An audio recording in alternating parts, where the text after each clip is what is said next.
제가 사진 한 장을 먼저 여러분에게 보여드리겠습니다. 이 사진이 어떤 사진인지 한번 맞춰보시기 바랍니다.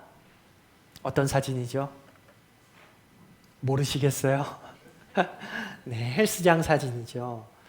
네, 제가 원하는 정확한 답은 1월 달의 헬스장 사진입니다. 북적북적하지요. 이제 우리가 정말 새해를 얼마 남겨두지 않고 있습니다. 근데 새해가 되면 가장 분주하고 사람들이 몰리는 곳 중에 하나가 바로 이 헬스장일 겁니다. 여러분도 경험해 보셨겠죠. 새해를 앞두고 이번에는 건강을 꼭 올해는 챙겨야지 결심하면서 누군가는 헬스장을 등록합니다.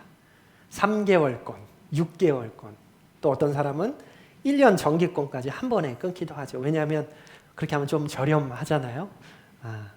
처음에는 의욕이 대단합니다. 운동복도 새로 사고 신발도 바꾸고 근력 운동 영상도 막 찾아보고 열심히 운동을 시작해요. 처음 일주일은 하루도 빠지지 않고 헬스장에 가죠.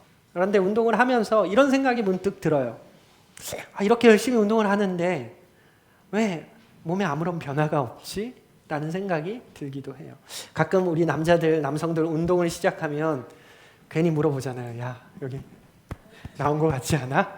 라고 하면서 우리는 전혀 모르겠는데 물어보기도 하고, 아내들이 운동을 시작하면 이렇게 자주 물어보죠. 여보, 나 살 좀 빠진 것 같지 않아? 우리 남편분들 이때 대답을 잘 하셔야 돼요.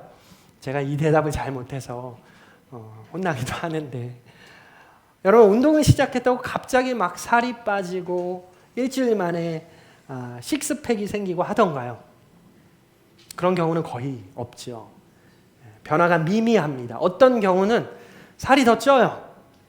운동 후에 식욕이 더 생겨서 막 더 잘 먹어서.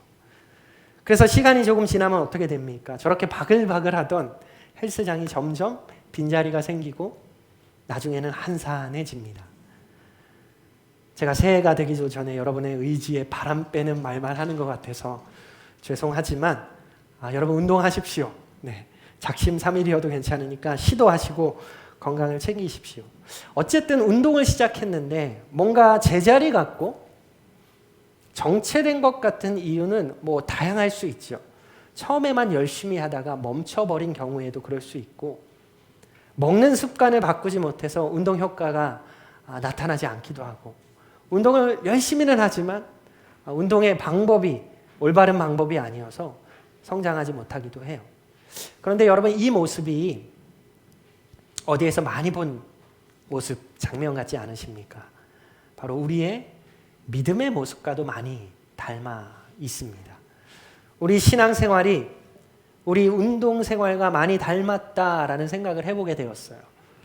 우리가 교회를 오래 다니고 예배를 드리고 봉사도 하고 나름대로 애써 살아가는데 문득 돌아보면 내 믿음은 왜 늘 제자리일까? 왜 나는 잘 자라지 않는 것 같지? 이런 질문이 내 마음 깊은 곳에서 올라올 때가 있는 것입니다. 처음 예수님 만났을 때의 그 뜨거움이 점점 식어져 가고, 매주 드리는 예배가 습관이 되고, 기도는 반복이 되고, 말씀을 들어도 마음에 그렇게 크게 남지 않고, 문제가 생기면 여전히 당황하고 사소한 일에도 여전히 마음이 흔들립니다. 그래서 어떤 분들은 이렇게 말하기도 해요. 목사님, 저는 이 정도까지인 것 같아요.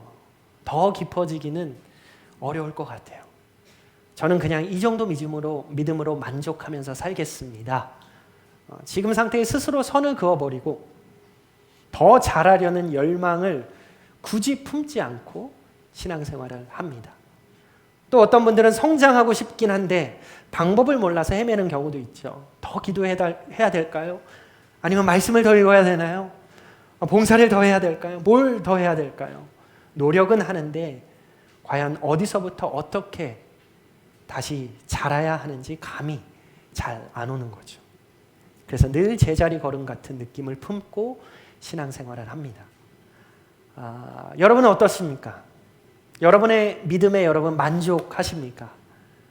아니면 부족하다고 느끼지만 그래도 뭐 이 정도면 됐죠 하면서 타성에 젖어 계시진 않습니까?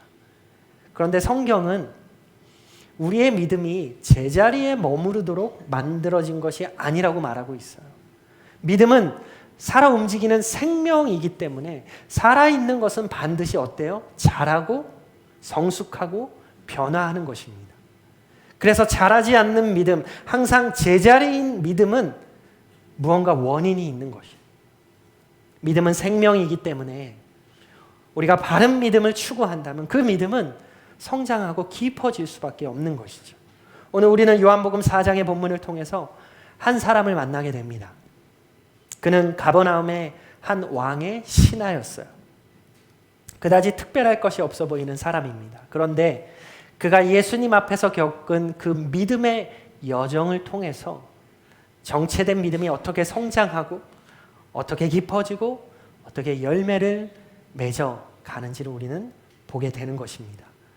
사실 이 사람의 믿음도 처음에는 그저 표적 앞에서 머물러 있었던 믿음이었어요. 그러나 예수님을 만나는 과정을 통해서 그는 말씀을 붙드는 믿음으로 자라가게 되었고, 그리고 결국 그의 믿음은 생명을 낳는 믿음, 가정을 변화시키는 믿음이 되었던 것을 보게 돼요. 여러분, 이것이 바로 우리가 소망하는 믿음의 모습이죠. 우리가 신앙생활을 오래 했든 이제 막 시작했든 우리의 믿음은 반드시 자라도록 만들어졌습니다. 때론 그 믿음이 멈춰있는 듯이 보일 때가 있지만 말씀 앞에서 다시 살아나고 다시 자라고 다시 열매 맺도록 지어진 것이 저와 여러분의 믿음이에요. 그래서 오늘 말씀 앞에 이렇게 질문하면서 나아가고 싶어요. 왜 내 믿음은 제자리일까? 그리고 어떻게 하면 다시 자랄 수 있을까? 우리가 오늘 나눌 본문 속에서 하나님께서 준비하신 그 믿음의 여정, 그 믿음의 성장, 그리고 믿음의 열매를 함께 발견하기를 원합니다. 정말 여러분에게 이런 마음의 소원과 사모함이 있기를 바라요. 우리가 2026년을 맞이하는 그 나의 믿음이 그냥 정체된 믿음이 아니라 한 단계 더 깊고 더 성숙하고 더 생명이 넘치는 믿음으로 자라시길 여러분 사모하셔야 돼요. 그리고 그 마음을 품고 오늘 말씀 속으로 잠시 들어가 보겠습니다. 오늘 우리가 말씀을 통해서 발견하게 되는 첫 번째 믿음의 모습은 이것입니다. 표적 앞에 머물러 있는 믿음이에요. 표적 앞에 머물러 있는 믿음. 오늘 본문 43절부터 45절까지의 말씀을 보면 왕의 신하가 등장하기 이전에 이미 예수님의 사역을 향한 중요한 분위기가 소개되고 있어요. 43절부터 45절에. 그 분위기는 갈릴리 사람들의 신앙이 어떤 상태였는지를 아주 적나라하게 보여주고 있습니다. 우리 말씀을 한번 읽어볼까요? 43절부터 45절까지의 말씀 우리 같이 읽겠습니다. 시작. 이틀이 지남에 예수께서 거기를 떠나 갈릴리로 가시며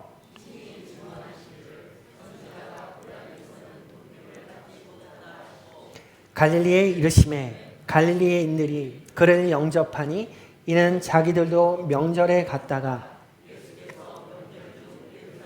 하신 모든 일을 보았음이라. 43절을 보니까 예수님은 사마리아에서 이틀을 머무신 후에 갈릴리로 향하고 계세요. 그런데 44절에서 예수님이 이런 말씀을 하시죠. 친히 증언하시기를 선지자가 고향에서는 높임을 받지 못한다 하시고. 여러분, 보통 우리가 이 구절을 읽으면 어떻게 생각을 해요? 자연스럽게 그렇구나. 고향 땅에서는 인정받지 못하니까 그래서 예수님이 고향을 좀 피하셨겠구나. 그런데 본문은 그렇게 말씀하지 않아요. 높임을 받지 못한다 하시고 이어지는 45절의 말씀을 보니까 갈릴리에 이르시매라고 말하고 있어요. 여러분, 갈릴리가 예수님 고향 땅이에요.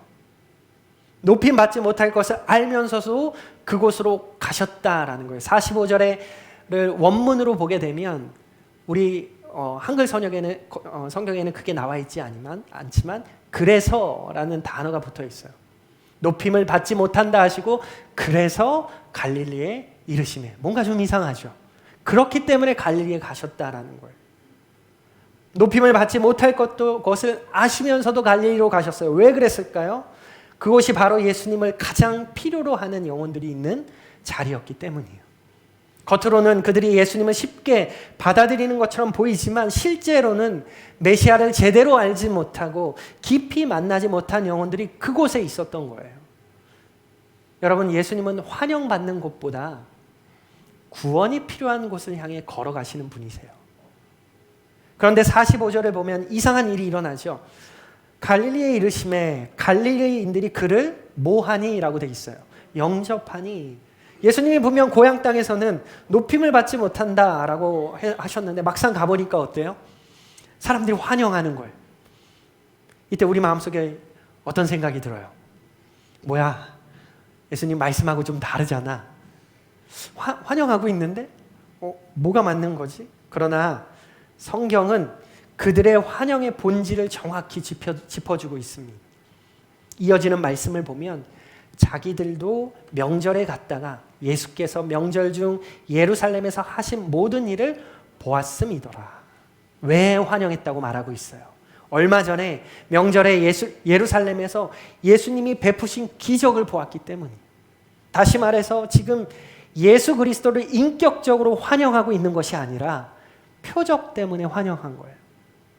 예수님을 환영한 것이 아니라 기적을 또 볼 수 있는 그 기회를 환영하고 있는 거예요. 겉모습은 믿음 같아 보이지만 그 중심에는 기적이 있는지, 내게 유익이 있는지, 내가 뭔가 얻을 것이 있는지만을 바라보는 표적 중심의 신앙인 거예요. 여러분, 이 표적 중심의 신앙의 본질이 무엇인지 아십니까? 아주 간단해요. 보여주세요. 그러면 믿겠습니다. 예요. 보여주세요. 그럼 믿겠습니다. 이런 신앙은 하나님을 신뢰하는 믿음이 아니라 조건부 믿음이죠. 믿음을 거래하는 것이고 눈으로 확인한 후 믿겠다는 마음이에요. 이 신앙에는 두 가지 문제가 있어요. 보여줄 때 믿어요. 보여줄 때만 믿어요. 보여주지 않으면 금방 흔들려요. 그래서 이미 요한복음 2장에서도 예수님은 동일한 이 갈릴리 사람들의 태도를 비판하신 적이 있습니다. 제가 읽어보겠습니다. 많은 사람이 그의 행하시는 표적을 보고 그의 이름을 믿었으나 예수는 그의 몸을 그에게 의탁하지 아니하셨으니. 다시 말하면 그들의 믿음은 예수님을 믿은 것이 아니라 표적을 바라보며 표적을 믿고 있는 거예요. 믿음처럼 보이지만 사실은 믿음이 아니라는 뜻이죠. 지금 이것이 중요한 이유가 있어요. 이 분위기, 이 배경이 중요한 이유가 있어요. 바로 이어서 등장하는 오늘의 주인공 왕의 신하 있죠. 그 왕의 신하도 같은 믿음의 자리에서 시작하고 있기 때문이에요. 그는 예수님에 대한 소문을 들었어요. 가나에서 물로 포도주를 만드셨다는 그 기적도 들었고 예루살렘에서 많은 표적을 행하셨다는 소문도 들었어요. 그러자 그의 마음속에 이런 생각이 들어요. 내 아들이 지금 아픈데 예수님이라면 이 내 아들을 고쳐주실 수도 있겠다. 내 문제를 해결해 줄 수도 있겠다. 이것은 부모의 참 간절한 마음이기도 하지만 그 믿음은 여전히 표적 앞에 머물러 있는 믿음이에요. 예수님 자체가 아니라 예수님이 해주실 것을 바라보면서 나가는 거예요. 그래서 예수님이 48절에서 이렇게 말씀하세요. 우리 같이 읽어볼까요? 시작. 예수께서 이르시되 너희는 표적과 기사를 보지 못하면 도무지 믿지 아니하리라. 여기서 너희라고 말하고 있는 것은 갈릴리, 거기에 있는 갈릴리 사람들도 말하고 있지만 왕의 신하도 포함해서 말하고 있는 거예요. 이처럼 우리가 오늘 살펴보려는 이 왕의 신하의 믿음의 그 출발선도 여러분 그렇게 높지 않아요. 바로 표적 중심의 신앙이었어요. 여러분, 성경은 지금 갈릴리 사람들의 표적 신앙 그리고 왕의 신하의 그 초기 신앙을 보여주면서 우리 자신을 돌아볼 수 있도록 말씀의 빛을 비추어 주고 있는 거예요. 혹시 우리도 표적 앞에 머물러 있는 믿음을 갖고 있지는 않은지, 기도 응답이 오면 믿고 안 오면 낙심하고, 내 삶이 잘 되면 하나님이 살아계시다고 말하고, 힘든 일이 생기면 하나님 어디 계시냐고 묻고, 눈에 보이는 체험이 있으면 내 마음이 살아나지만 그 체험이 없으면 신앙이 식어버리고, 영적인 감정이 느껴지지 않으면 믿음이 쉽게 흔들리는 이러한 방식은 갈릴리 사람들과 크게 다르지 않은 신앙이에요. 표적이 보이면 믿고 안 보이면 흔들리고, 표적이 있어야 유지되는 믿음. 여러분, 이것은 믿음의 출발점이 될 수는 있지만 우리가 머물러 있어야 할 자리는 아닙니다. 제가 대학생 때 이런 일이 있었어요. 제 형이 군대를 막 전역했을 때, 저는 아직 군대를 가기 전에 형과 함께 군대 생활을 했던 한 선임이 저희 집에 놀러 온 적이 있어요. 그 선임을 보니까 참 신앙생활도 열심히 하고 하나님을 사랑하는 사람이었어요. 말도 은혜롭게 하고 하나님을 사랑하는 마음도 있고 성경 지식도 많았던 사람으로 기억해요. 그런데 그날 저녁에 저와 형을 자리에 이렇게 앉혀놓고 이런저런 믿음의 이야기를 교제를 하다가 결국 그분이 그 선임이 하고 싶었던 핵심 이야기를 탁 던졌어요. 그건 뭐였냐면 너희가 방언을 받아야 돼 라는 거였어요. 같이 군 생활을 할 때 다 좋은데 방언을 못하는 우리 형을 보면서 너무 마음이 안타까웠던 거예요. 마치 방언을 못하는 너희는 아직 믿음이 부족해 라고 말하는 듯 했어요. 믿음의 어떤 중요한 기준을 충족하지 못한 사람처럼 저희를 대하고 있었어요. 물론 방언에 대해서 신학적으로 여러 가지 할 수 있는 이야기들이 있지만 제 포인트는 뭐냐면, 이 이야기의 포인트는 뭐냐면 그 선임에게 방언은 믿음의 절대 기준, 말하자면 표적이었어요. 눈에 보이는 어떤 것이 나타나야, 특별히 방언을 할 줄 알아야 믿음이 있다라고 확신하는 거예요. 하지만 여러분, 믿음의 증거는 방언이나 기적이나 표적에 있는 것이 아니라 예수님을 신뢰하는 관계에 있는 거예요. 제가 그 선임이 틀렸다고 말하는 게 아니라 그 선임의 믿음도 그리고 시선도 어쩌면 표적 중심에 머물러 있었던 걸 말해주고 싶은 거예요. 오늘 본문의 갈릴리 사람들이 예수님을 환영했다라는 것이 사실은 예수님이 아니라 예수님의 표적을 환영한 것과 동일한 거죠. 그래서 우리는 나의 믿음의 자리를 반드시 점검하셔야 됩니다. 나는 지금 어디에 서 있는가?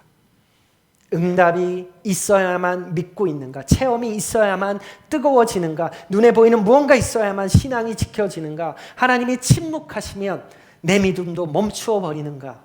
하나님이 보여주지 않으시면 나도 하나님께 마음을 닫아버리는가? 그렇다면 우리는 여전히 표적 앞에 머물러 있는 믿음이에요. 예수님은 우리가 그 자리에 머무르기를 원하지 않으세요. 그 자리는 믿음의 출발점은 될 수 있지만 절대로 도착점이 아니에요. 예수님을 따르는 사람들에게 예수님께서 정말 원하시는 것은 내가 보여줘서 믿는 믿음이 아니라 내 말씀을 듣고 믿는 믿음이 원하시는 거예요. 오늘 이 왕의 신하가 바로 그 여정을 걸어갑니다. 표적 중심에서 말씀 중심으로, 그리고 결국 생명을 낳는 믿음으로까지 자라가게 돼요. 계속해서 그 여정을 따라가 봅시다. 두 번째로 오늘 말씀을 통해서 보게 되는 믿음의 모습은 이것입니다. 말씀 안에서 자라는 믿음입니다. 오늘 46절에서 50절까지 아까 우리가 읽었던 그 말씀의 본문이 바로 그 믿음의 성장을 보여주는 아주 중요한 전환점입니다. 먼저 46절과 47절을 보면 왕의 신하는 매우 긴박한 상황에서 예수님께 나오고 있어요. 우리 함께 같이 한번 읽어볼까요? 시작. 예수께서 다시 갈릴리 가나에 이르시니 전에 물로 포도주를 만드신 곳이라.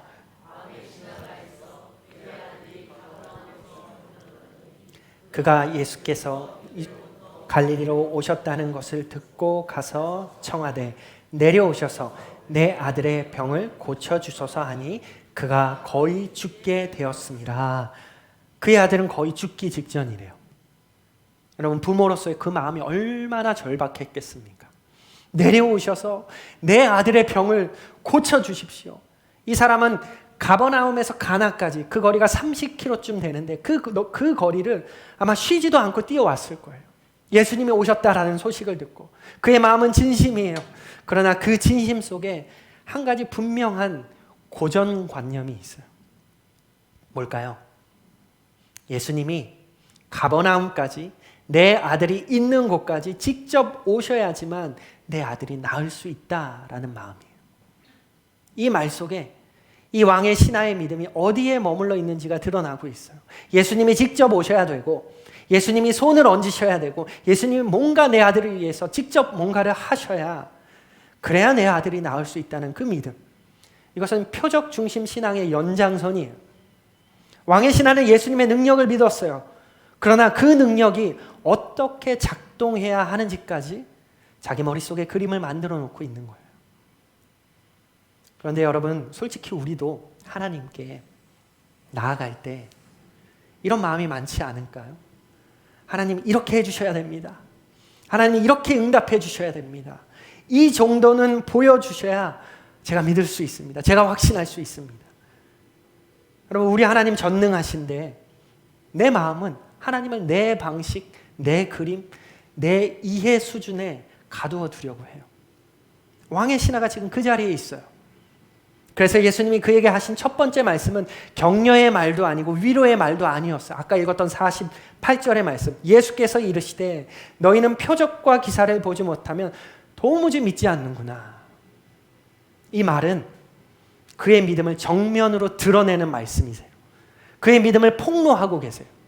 마치 거울을 들이대면서 지금 네가 가지고 있는 믿음, 그 믿음으로는 안 된다 라고 말씀하시는 것과 같아요. 그런데 여러분, 이 과정이 우리에게도 동일하게 일어납니다. 때로는 하나님은 우리의 믿음이 흔들리는 순간을 허락하시는 거예요. 기도 응답이 미뤄지고 하나님의 침묵이 느껴지고 상황은 더 어려워지고 왜 그렇습니까? 우리의 믿음을 무너뜨리기 위해서가 아니라 더 깊은 믿음으로 옮기시기 위해서예요. 지금 이 신하의 믿음이 드러났을 때, 그러나 그는 포기하지 않죠. 49절은 그의 믿음이 흔들렸지만 여전히 예수님께 매달리는 모습을 보여주고 있어요. 주여, 내 아이가 죽기 전에 내려오소서. 신하의 간청이 반복되죠. 마치 엎드려 붙들고 늘어지듯이 매달리고 있어요. 그런데 여기서 그의 간절한 이 마음 속에 작은 변화가 일어나요. 여러분, 간절함은 종종 믿음을 깊게 만드는 통로가 되기도 하는 거죠. 그때 예수님이 결정적인 한마디를 주십니다. 이 왕의 신하의 믿음을 표적 중심에서 말씀 중심으로 옮기시는 결정적인 장면이에요. 50절의 말씀, 우리 전반절까지만 함께 읽어봅시다. 시작. 예수께서 이르시되 가라, 내 아들이 살아있다 하시니. 여기서 예수님은 이 신하의 요청 방식을 완전히 무너뜨리십니다. 예수님은 가버나움으로 직접 가시지 않으세요. 이 신하가 원하던 방식이 있어요. 원하던 계획이 있고 원하던 기대가 있어요. 그런데 그런 모두를 깨뜨려 버리십니다. 당황했겠죠.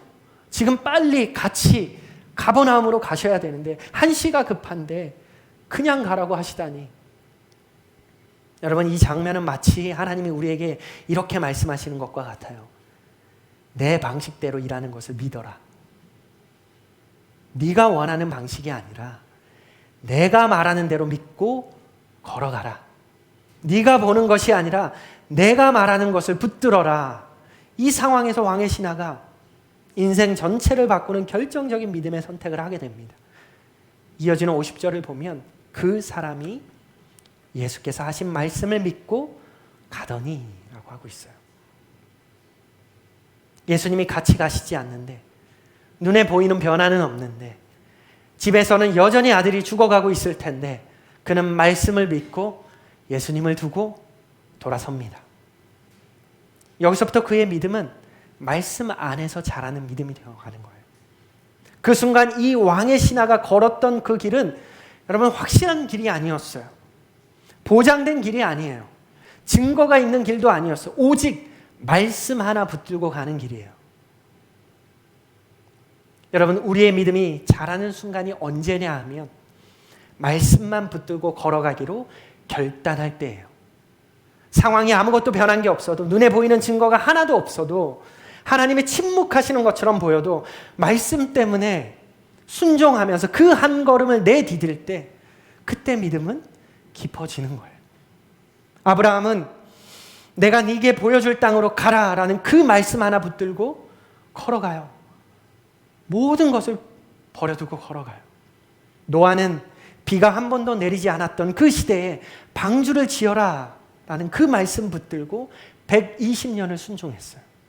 베드로는 물 위를 걸어오라는 그 말씀 앞에서 배 밖으로 발을 내딛습니다. 하나님의 사람들은 모두 이러한 길을 걸어갔어요. 제가 제 삶도 돌아보았어요. 그렇게 오래 산 삶은 아닐 수 있지만 저 또한 이 왕의 신하처럼 불확실성의 길을 많이 걸었던 것을 보게 돼요. 그리고 그 길에서 붙들 수 있었던 건 다른 것이 아니라 하나님의 말씀이었던 것을 고백하게 됩니다. 사실 결혼도 그랬어요.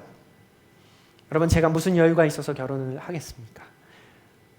무슨 자신감이 있어서 인물이 잘난 것도 아니고 재물이 많은 것도 아니고 가난한 목회자의 가정에서 태어나서 신혼집이라고 해도 지금 기준에서 보면 정말 작았어요.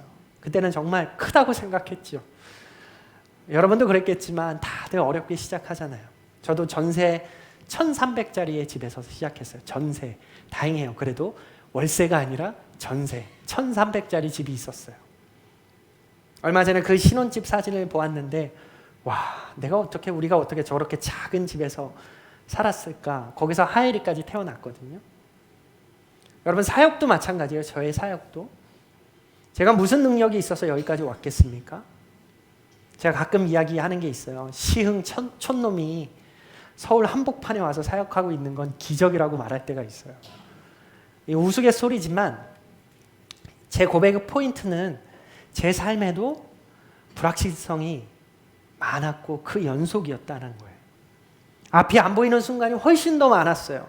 내다볼 수 없어요. 어떻게 될지. 그러나 그때마다 하나님이 주신 말씀을 붙드는 거예요. 말씀이 붙잡아주고 말씀 때문에 기다릴 수 있고 말씀 때문에 더디더라도 그 길을 걸어갈 수 있는 거예요. 그리고 지나고 보면 그 시간들이 저의 믿음을 자라게 한 시간이었다는 것을 고백하게 되죠. 여러분, 말씀 앞에서 때로는 흔들리는 그 시간이 나의 믿음이 자라는 시간이에요. 말씀 붙들고 기다리는 그 시간이 우리의 믿음이 성숙해지는 시간이에요. 왕의 신하가 지금 바로 그 과정을 걷고 있어요. 자기의 방식이 무너지고 자기의 계획이 꺾이고 오직 예수님의 말씀 하나 붙들고 그것에 기대어서 가버나움을 향해서 자기 집을 향해서 발걸음을 옮긴 그 순간 그의 믿음은 비약적으로 자라고 있어요. 주님, 뭔가 보여주세요. 그러면 믿겠습니다. 확실한 증거가 있으면 순종하겠습니다. 여러분, 여전히 이런 마음을 품고 계시지는 않습니까? 하나님께서 우리에게 원하시는 믿음은 그러한 믿음이 아니에요. 말씀 때문에 움직일 수 있는 믿음, 말씀 때문에 순종할 수 있는 믿음, 그리고 말씀 때문에 때로는 인내하며 기다릴 수 있는 믿음, 바로 그것이 말씀 안에서 자라는 믿음이에요. 그리고 그 말씀의 길을 걸어갈 때 하나님은 우리의 믿음을 반드시 다음 단계로 인도하십니다. 마지막 오늘 세 번째로 우리가 보게 될 믿음은 생명을 낳는 믿음이에요. 생명을 낳는 믿음. 왕의 신하는 예수님의 말씀을 믿고 가버나움을 향해, 자기 집을 향해 발걸음을 옮겼죠. 확실한 증거도 없어요. 상황은 여전히 불확실해요. 오직 예수님의 말씀, 네 아들이 지금 살아있다 라는 그 말씀 하나 붙들고 그 길을 걸어가기 시작하는 거예요. 그리고 그 길을 걷는 중에 놀라운 일이 일어나죠. 말씀의 길을 걷는 자에게만 열리는 믿음의 열매, 말씀을 붙드는 자에게만 경험되는 은혜의 순간이 찾아옵니다. 우리 51절의 말씀 우리 같이 읽어봅시다. 시작. 내려가는 길에서 그 종들이 오다가 만나서 아이가 살아있다 하거늘. 여러분, 이 장면은 얼마나 감동적이었을지 여러분 상상해 보세요.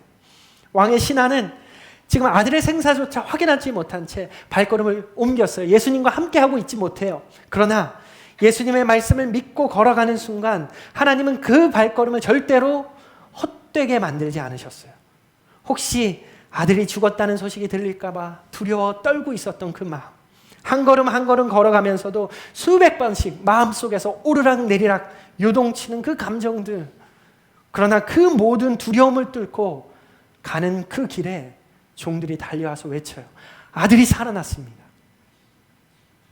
그는 아마 그 자리에서 다리가 풀려버렸을 거예요. 말씀이 사실이 되었어요. 말씀만 붙들고 걸어간 그의 믿음에서 현실에서 그의 믿음이 확인된 거예요.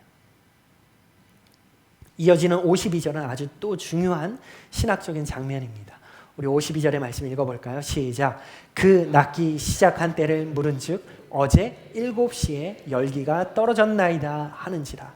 어제 7시, 그것은 바로 예수님께서 네 아들이 살아있다 말씀하신 정확한 시간이었어요. 이것은 우연이 아니에요. 이건 기적 자체보다 더 큰 메시지를 담고 있어요. 말씀이 실제가 된 사건이고 말씀이 현실을 창조한 순간이었어요. 그리고 이 장면은 우리가 살펴보고 있는 이 요한복음 전체의 흐름과도 맞닿아 있습니다. 여러분 기억하시겠지만 요한복음은 처음부터 말씀이 세상을 창조했다고 선포하면서 시작하고 있는 책이었죠. 그리고 지금 그 창조의 말씀이 한 가정의 아들을 살려내고 있어요. 우리가 믿는 하나님은 말씀을 던져놓고 방관하시는 분이 아니십니다. 말씀을 주신 그 순간부터 이미 일하기 시작하신 분이에요. 우리는 때로 말씀과 현실 사이의 이 시간 차이 때문에 절망하고 낙심하죠.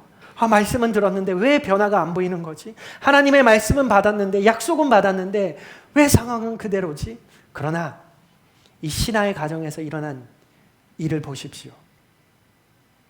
하나님이 주신 말씀은 여러분 반드시 현실이 됩니다. 때가 차면 반드시 열매를 맺습니다.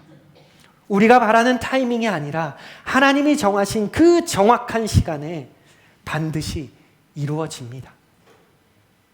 여기서 가장 감동적인 결론이 53절에 나옵니다. 53절의 말씀을 우리 같이 한번 읽어보도록 하겠습니다. 53절 말씀 시작. 그의 아버지가 예수께서 내 아들이 살아있다 말씀하신 그때인 줄 알고 자기와 그 온 집안이 다 믿으리냐. 자기와 그 온 집안이 다 믿으니라. 아들이 살아났다는 기적 자체가 이 이야기의 마지막이 아니에요. 왕의 신하가 경험하고 있는 이 믿음의 여정의 궁극적인 결과가 무엇입니까? 생명이 또 다른 생명을 지금 낳고 있는 거예요.